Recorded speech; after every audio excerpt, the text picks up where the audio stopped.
Hey, thanks for dropping by and checking out this message. These lessons come from our Sunday gatherings at Victory Christian Church in Franklin, Indiana. Our 5th through 8th graders meet at 9 or 10:30 a.m. and our high schoolers meet from 6 to 8 p.m. If you find that this content brings value to your life, then please consider subscribing and hitting that bell so that you can be notified when we upload our next message. Our hope is that this video brings more clarity into your life as to who God is and what He wants for you in light of who Jesus is and what He's done for you. Enjoy and have a great day.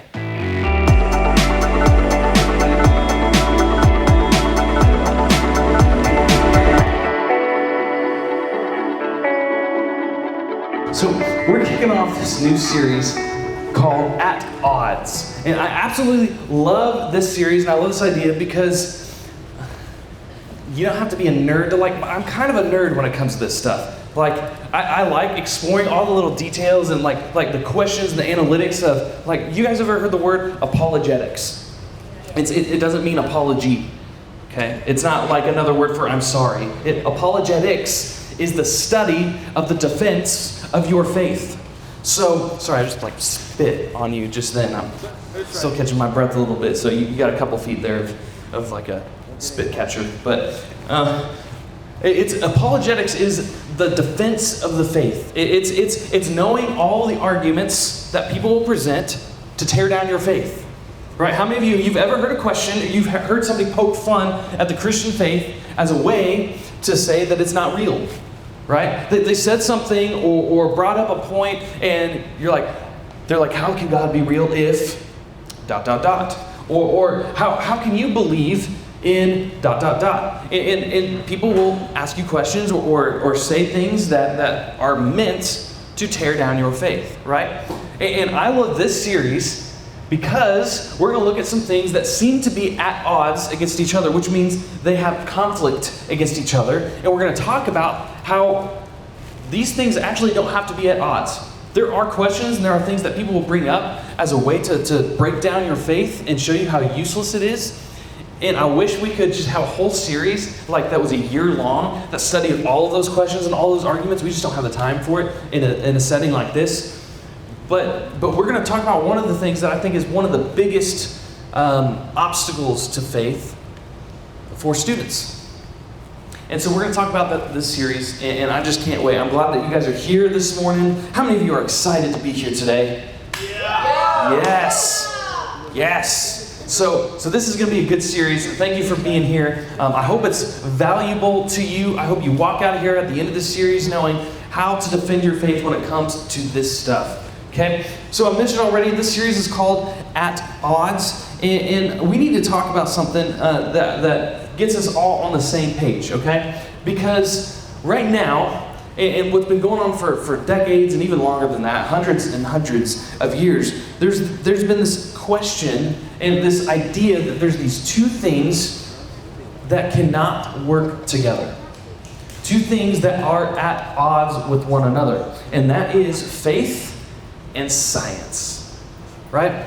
Either you believe in faith or you have faith or you believe in science, which can prove everything because your faith can't prove anything, right? There's these two things that seem like they're at odds against each other, and a lot of times there will be really smart people that will take that position.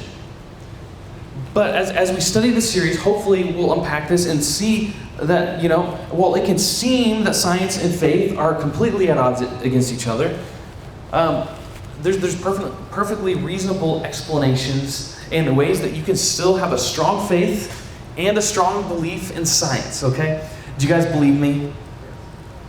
Some of you are really quiet right now. Do you guys believe that there's a way that these two things can work together? Yes. If you don't, that's okay, because we'll talk through this, okay? This is something that I've studied my entire life. So I have to be really careful not to talk forever because I could keep you here for hours and talk about this kind of stuff. So I promise I'm going to do my best to keep to our stuff so you guys can have time in your small groups. But let me show you what I mean. There's baking soda and vinegar. A lot of you have probably already done this science experiment in school. But if you look at these two things by themselves, baking powder is this odorless powder. How many of you have cooked and used baking powder before or baking soda? So you know what it's like. It's this odorless little powder that you use to bake things. But then there's vinegar, which is clear but a very strong odor. That like you smell vinegar, you're like, whoa, that is vinegar. Like there's no way that you can like, if you're about to drink water and somebody spiked it with vinegar as a prank, like you're not going to sip that water because you're going to smell it the second you open that lid. You know what I'm saying? And by themselves, these things don't seem like they go together. But let's see what happens when we put them together here. Here's a really simple one. All right, so you get the picture, right? So, a lot of people view faith and science like this. Like there are two things that are completely at odds. And when I say at odds, I mean in conflict with one another. Like, your sister goes into your room and takes something that's yours, and you are now at odds with your sister because she has something that does not belong to her, that belongs to you, correct? Or at odds is when you get on the field and you're about to play your rival team, right? And there are odds on that field, right? There is conflict. Or when you get in a fight with your boyfriend or girlfriend, and there's now like a breakup that needs to happen, and you are at odds with one another. There's conflict that is unresolvable, and it's kind of like this chemical reaction. When you put baking soda and vinegar together, and it's like, and it all foams up. People are like, that's faith and science. They don't go together. They just explode, right? And that's what people think of when they think of faith and science sometimes. And as kind of crazy as that is, for those of you who think that maybe that's the case, like, I want to assure you that there are answers, there are reasons that we can believe that it's not that way. Part of why people have such a strong opinion about this is because we live in a culture of extremes. Where you either are in or you're out, right? There is no in between. There's no middle ground. That's the kind of culture we live in. And so a lot of times you'll hear arguments from people, and maybe it'll seem like you must be in team science, things that we can prove, things that we can observe, or you are an unbeliever. You are an ignorant person, right? Ignorant means you don't know anything. So people, you'll say you have to either be team science over here, or you got to be team faith over here, and you got to choose, right? And it's almost like there's sides, like you're like playing your rival team or whatever, and you are in conflict with one another, and you cannot ever be on the same side. And that's the way that this argument seems a lot. And some of you might be sitting here thinking, well, who cares? Right? This isn't a big deal for me. I'm not asking these questions yet. And what I want you to know is that's fine if you're not asking these questions yet, but you will. And if you don't, you probably don't have a faith that's your own because you're leaning on somebody else's faith, because you haven't looked into any of the answers for yourself. That's why we say doubt is good sometimes, because it causes you to search deeper for answers. Having questions is great. Having doubt is fine. It doesn't mean that you don't have any faith. You can believe in science and you can believe in faith. You don't have to pick a side and choose a team. I think that by asking questions and learning about science, that can actually be a really good thing for your faith. Because what we're going to look at is something, it's not so much a science versus faith thing. It's more of a worldview thing. You guys heard the term worldview before? It's like you have glasses, and you either put glasses on of this worldview, or glasses on of this worldview, or glasses on of this worldview, and it means that you view the world through a certain lens. Okay? So if you view the world through the lens of science and science only, then what generally these people say are that you cannot believe in God because you can't prove He exists. And we can observe everything that we need to know in the physical world. And so science often has this narrative of proof. We have proof on our side. We have evidence. We have science on our side. But really what they have is the lens, the worldview, the interpretation of that evidence. And so when you try to explain the world by science only without God, typically what you're doing is when you say that people have to choose team science and leave their faith behind, otherwise they're ignorant and stupid, then what they're saying is you have to view the world through the lens that there is no God. And once you do that, then it's really easy to make science better than faith. But if you view the world, as Christians do, through the lens that God has a hand at work within the world, then science and faith don't have to be at odds at all. Science and faith haven't always been at odds, actually. In the 1400s, there was a guy named Copernicus. Anybody heard of Copernicus? If you watch Back to the Future, it's the dog. Yeah. No, I'm not kidding, but that's not the Copernicus we're talking about. So Copernicus studied the planets and the stars. He actually discovered that the Earth revolves around the sun. And so he made headway in the scientific community, and actually he was a Christian. He believed that God had a hand in those things. About the next century, in the 1500s, a guy named Galileo made a lot of discoveries about science. He knew so much that people started actually calling him the father of science, right? And you guys have probably heard of Galileo. You studied him in school. And he was actually a Christian as well. Later on, there was a guy named Sir Isaac Newton. You guys ever heard of Newton? He was considered to be one of the greatest scientists ever. He spent a lot of time writing and learning about God because he was a Christian also. And in the 1900s, there's a guy named William Kelvin. And he was teaching people a lot about heat and temperature. And in fact, scientists still measure by Kelvin a lot of times. And as I'm sure you've probably guessed, Kelvin was a Christian also. So all throughout history, Christians have been on the leading edge of scientific discoveries.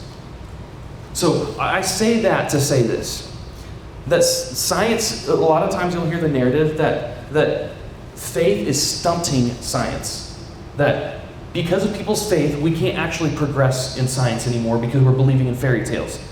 That's not true. It's just not true. It's not historically accurate, and it's not true today either. You can believe in science, and you can have a strong faith in God. And I think it's that when science and faith mix, we actually get a better understanding of how they work together. You know how I said it has to do with your worldview, your lens that you put on, the way you see the world. If you try to see the world and explain the world that you see without God, you get different theories, you get different explanations. But if you try to view the world through the lens that God created it all, then science is a way that we view God because we see the way that the Creator created the world we see. And so science gives us a huge piece of the puzzle to understanding how complex and awesome and powerful God is, but it doesn't have to explain away God the way that some people say. So let's go to the very beginning of the Bible and kind of look at this with that perspective in mind. So the very first words of the Bible, the very first 4 words were, "In the beginning, God." I'm going to pause right there. Because a lot of times you'll hear that the account in Genesis explaining the creation of the world is not trusted because in science we know that ... Here's what I want you to know. Genesis was not written to explain how the world was made. Can I say that in church? Genesis was not written to explain how the world was made. Genesis was written to explain who made the world.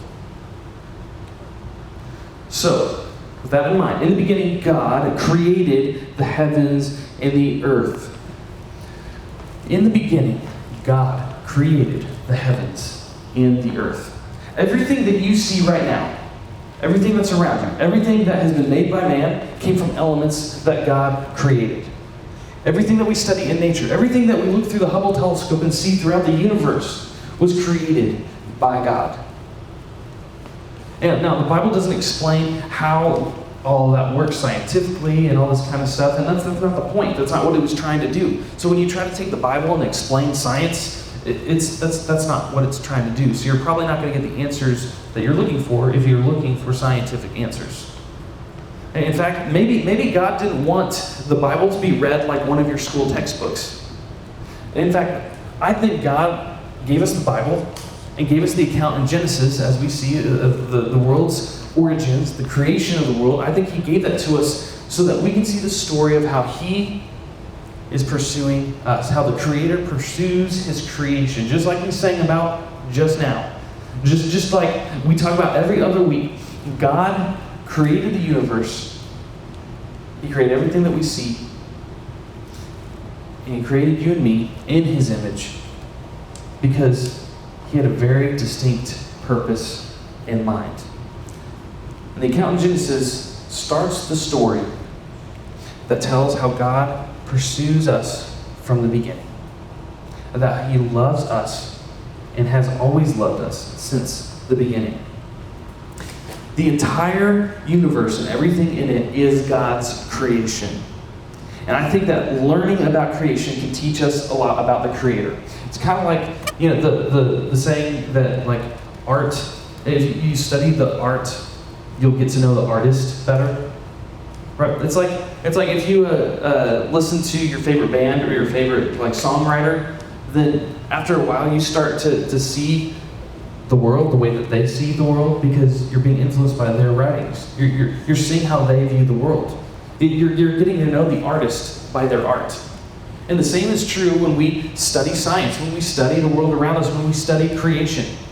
Now, something we'll get into a little bit more next week, it is a bit of the difference between historical science and observational science.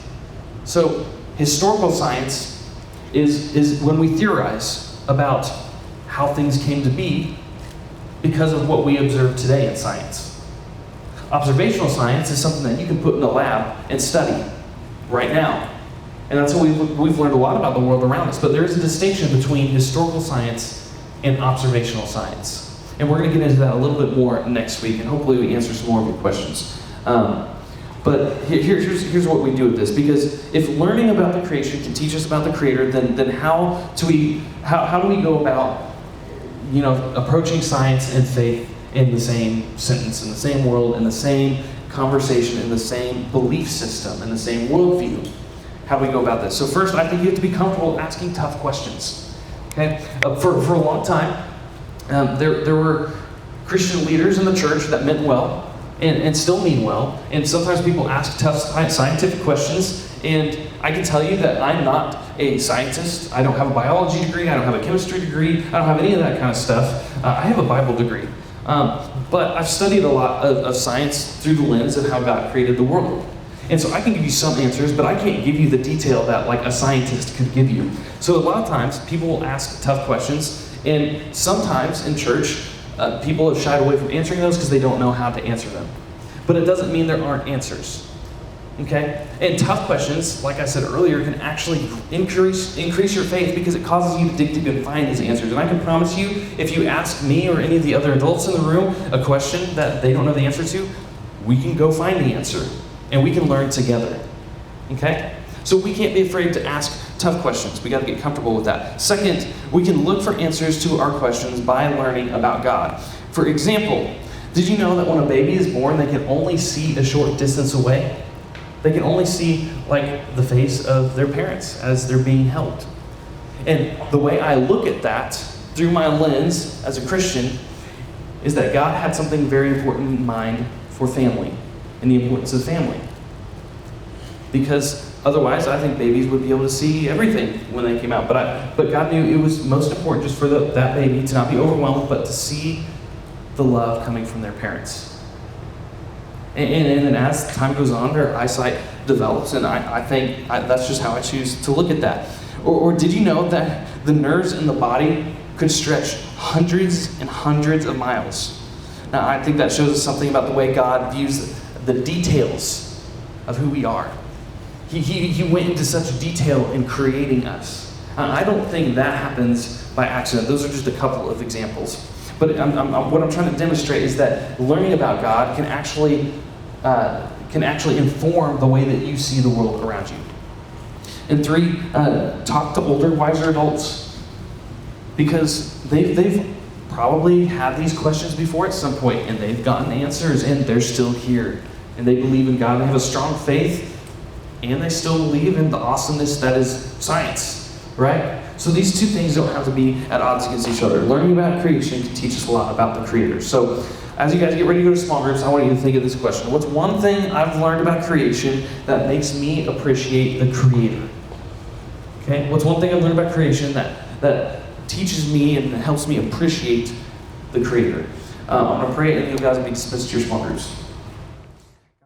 Hey, hope you enjoyed this video. If you liked it, give it a thumbs up and make sure you're subscribed so you're notified when we upload future videos. Have a great day.